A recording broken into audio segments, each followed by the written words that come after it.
What if I told you that most millionaires don't drive flashy sports cars, wear designer clothes, or live in massive mansions? What if the real millionaire is your quiet neighbor who drives a 10-year-old car and lives in a modest house? It sounds crazy, but it is the core message of one of the most eye-opening finance books ever written, The Millionaire Next Door by Thomas J. Stanley and William D. Danko. Hey everyone, welcome back to the channel. If you're new here, we break down the best books on finance and personal development to help you build a better life. Before we dive into the secrets of the stealthy wealthy, do me a quick favor and hit that like button, share this video with a friend, and make sure you're subscribed so you don't miss our future content. Your support means the world and helps us keep making these videos for you. Alright, let's get into it. The Millionaire Next Door isn't just a book. It's a deep dive study. The authors spent over 20 years researching the habits of America's affluent. They didn't just guess. They interviewed and surveyed hundreds of millionaires to figure out how they actually built their wealth. And what they found completely shatters the stereotype of the high-spending, luxury-loving rich person we see on TV.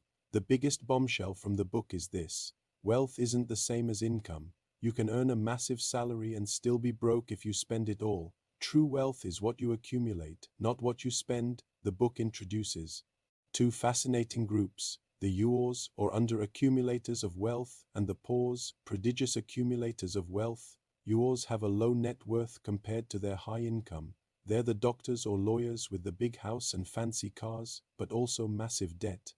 Ours, on the other hand, are masters at converting their income into wealth. They might earn less, but they save and invest diligently, building a solid financial foundation. So what are the secrets of these poors, the real millionaires next door?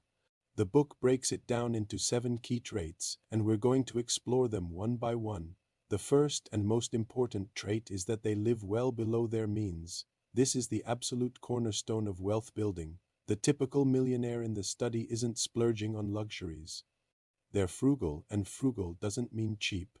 It means they prioritize their financial independence over displaying high social status. They understand that every dollar they don't spend on a depreciating asset, like a new car, is a dollar they can invest to work for them. The book is filled with stories of millionaires who buy used cars, live in the same house for decades, and look for bargains just like the rest of us. It's a mindset shift. Instead of asking, "What can I buy with my money?" they ask, "How can I make this money grow?"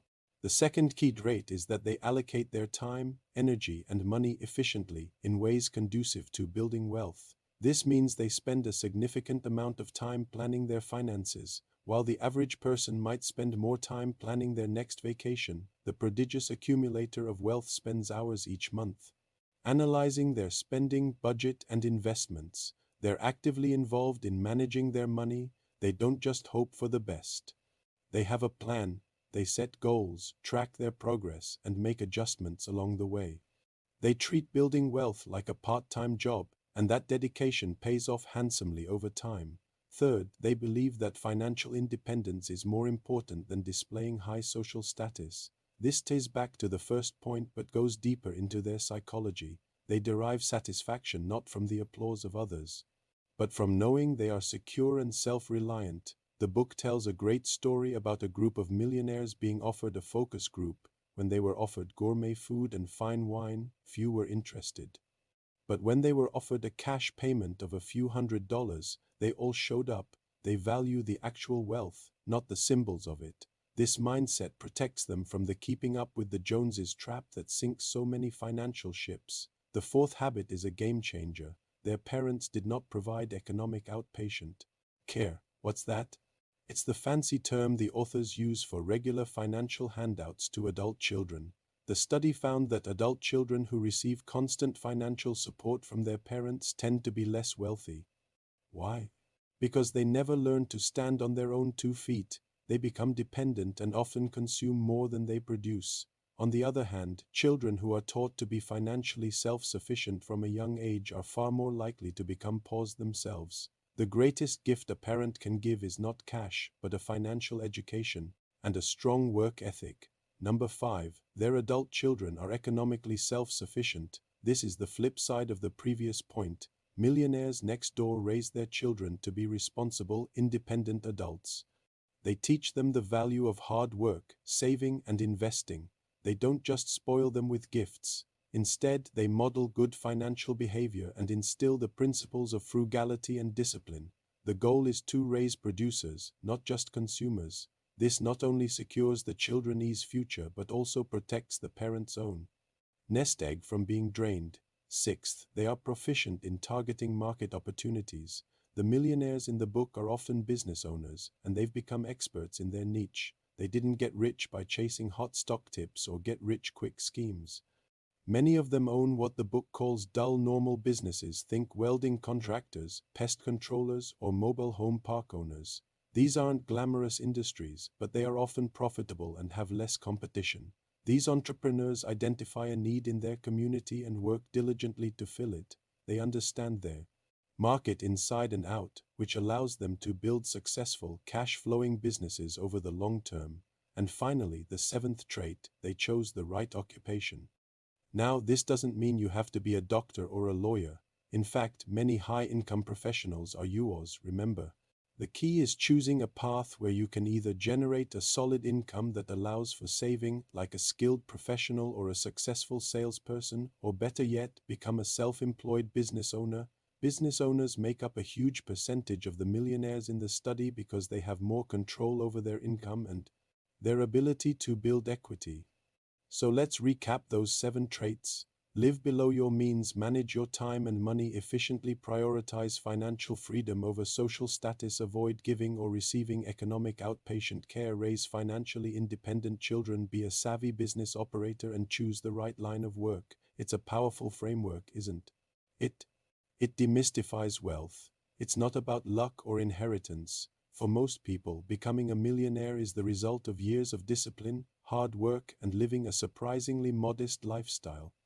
It's about playing great defense with your money, avoiding debt, controlling your spending while also playing good offense by investing wisely, and for many, building a business. So what can you do starting today to apply these lessons?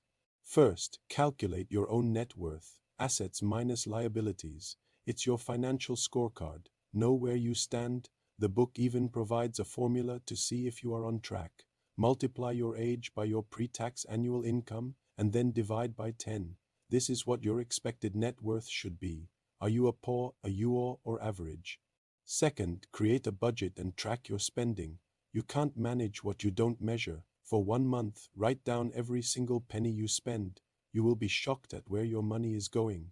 This awareness is the first step to taking control. Third, start playing defense. Set a goal to save and invest a specific percentage of your income.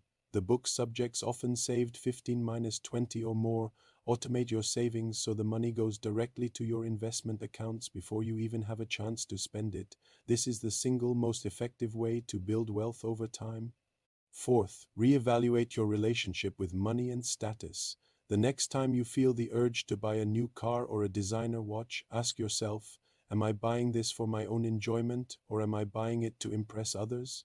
Choosing financial independence over social signaling is a powerful mental shift that will serve you for the rest of your life. The message of the Millionaire Next Door is ultimately one of empowerment. It shows that for the vast majority of us, building wealth is achievable. It's not about winning the lottery.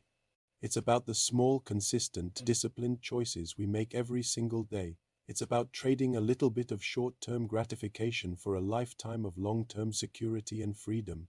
And that's our deep dive into The Millionaire Next Door. What an incredible book. It truly changes your perspective on wealth and success. The key takeaway is simple but profound. Anyone can build wealth by embracing frugality, discipline, and a long-term mindset. It's not about how much you make, but how much you keep and grow. I hope you found this summary as inspiring as I did. We have got another amazing book breakdown coming your way next week that you won't want to miss. Thank you so much for watching. If you got any value from this video, please give it a thumbs up, share it with someone who needs to hear this message, and if you haven't already, hit that subscribe button and turn on notifications. It really helps the channel grow. Thanks again, and I'll see you in the next video.